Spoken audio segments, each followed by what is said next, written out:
السلام علیکم ورحمۃ اللہ وبرکاتہ۔ آج ہم نے سورۃ الفاتحہ کی آخری آیت، اس کی تفسیر دیکھنی تھی۔ ترجمہ دیکھتے ہیں۔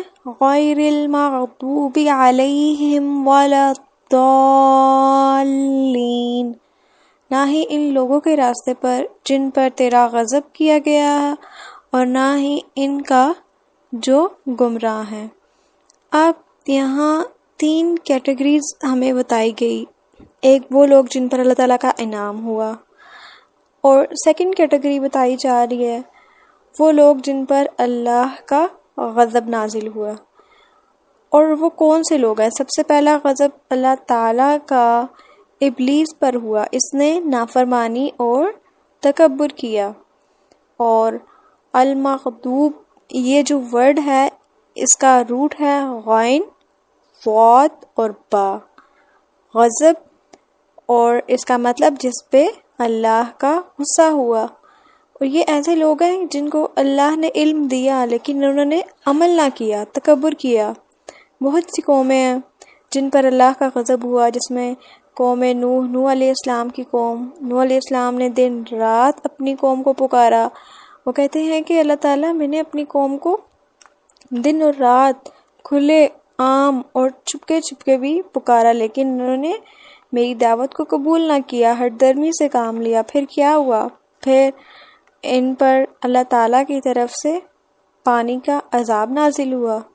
اسی طرح اور بھی قرآن پاک میں بہت ساری قوموں کا ذکر ہے، قوم سمود کا بھی ذکر ہے۔ ان کے پاس بھی اللہ نے نبی بھیجے لیکن انہوں نے بات نہ مانی، تو ان پر بھی کیا ہوا؟ اللہ کا غضب نازل ہوا۔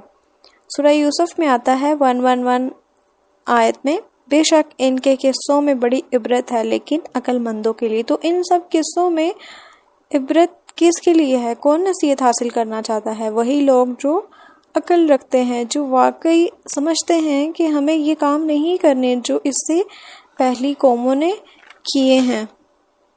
تو یہاں اسی کے ساتھ ایک تو یہ کیٹیگری ہے وہ لوگ جن پر اللہ تعالیٰ کا غضب نازل کیا گیا، اور سیکنڈ کیٹیگری وہ لوگ جو گمراہ ہوئے۔ تو کون سے لوگوں کے بارے میں یہاں بتایا جا رہا ہے؟ یہاں نبی صلی اللہ علیہ وسلم نے فرمایا یہود المغضوب اور نصارہ اور ضالین ہیں۔ یہ مسند احمد کی حدیث نمبر 19400 ہے۔ اور تیسری کیٹیگری میں ضالین یعنی کہ بھٹکے ہوئے، وہ لوگ جو گمراہ ہیں، سیدھے راستے سے ہٹے ہوئے ہیں، ان لوگوں کے بارے میں بتایا گیا ہے۔ یعنی وہ لوگ جن کو نہ حق پتہ تھا، نہ ہی انہوں نے جاننے کی کوشش کی، نہ ہی انہوں نے عمل کیا۔ تو دنیا میں یہ 3 کیٹیگریز کے لوگ ہیں۔ فرسٹ تو وہ جو انعام یافتہ ہیں، سیکنڈ جن پر اللہ تعالیٰ نے غضب نازل کیا۔ فرسٹ تو وہ تھے نا جن کے پاس علم بھی ہے، عمل بھی ہے، تو ان کے لیے پھر اللہ تعالیٰ کی طرف سے انعام ہے۔ سیکنڈ تو وہ ہیں علم ہے لیکن عمل نہیں ہے نا، جو المغضوب کی کیٹیگری میں آتے ہیں۔ اور تھرڈ، نہ علم ہے نہ عمل ہے، اور نہ ہی وہ علم جاننے کی کوشش کرتے ہیں۔ آج بھی دنیا میں دیکھیں بہت سے لوگ، پرسنلی میرے خود بھی کافی لوگوں سے اس چیز پہ بات ہوئی، تو لوگ یہ کہتے ہیں کہ ہم علم کو جو ہے وہ سیکھنا نہیں چاہتے اس وجہ سے کہ ہم عمل نہیں کر سکتے۔ تو یہ بھی پھر کیا ہے؟ یہ کس کیٹیگری کے لوگ ہیں؟ اور اکثر مفسرین کے خیال میں مغضوب سے مراد وہ یہودی ہیں جو بندر اور سور بنا دیے گئے، اور جن پر اللہ نے لعنت کی اور جن پر غصہ ہوا، اور ان میں سے جن کو اس نے بندر اور سور بنا دیا۔ یہ المائدہ کی آیت نمبر 60 اس کی تفسیر کے مطابق تھا۔ اور یہ سب کس وجہ سے ہوا؟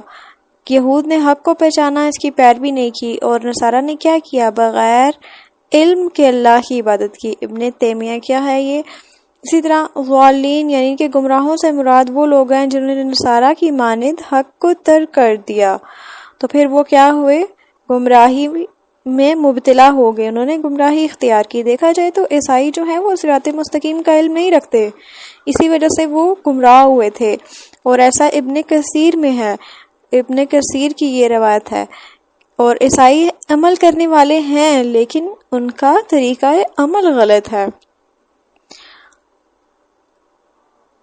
اسی طرح ایک اور جگہ روایت ہے کہ رسول اللہ صلی اللہ علیہ وآلہ وسلم نے فرمایا، سنو میں تم سے 2 چیزیں تمہیں چھوڑ کے جا رہا ہوں، ان میں سے ایک اللہ کی کتاب ہے، جو اللہ کی رسی کو مضبوطی سے تھامے گا، اس کی پیروی کرے گا تو وہ ہدایت پر ہوگا، اور جو اسے چھوڑے گا تو وہ گمراہ ہو جائے گا۔ یہ مسلم کی روایت 6228 ہے۔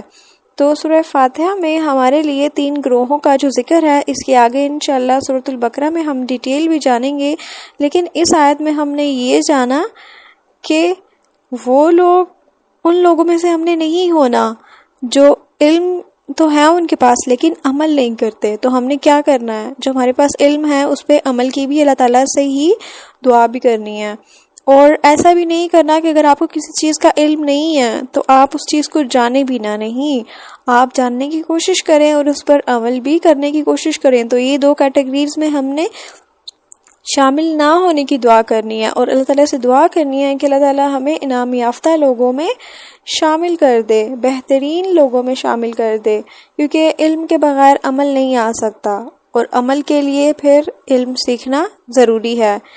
تو اس لیے ہر مسلمان پر علم حاصل کرنا، علم سیکھنا، اس پر عمل کرنا ضروری ہے۔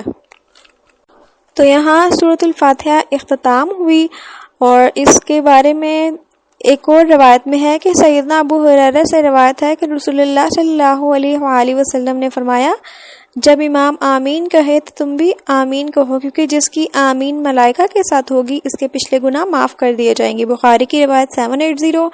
ایک اور بھی روایت ہے کہ نبی صلی اللہ علیہ وآلہ وسلم نے فرمایا کہ جب سورۃ الفاتحہ اینڈ ہو جائے، یعنی کہ ضالین کہہ چکے ہو، تو تم آمین کہو تاکہ اللہ تعالیٰ تم سے خوش رہے۔ یہ مسلم کی روایت 404 میں ہے۔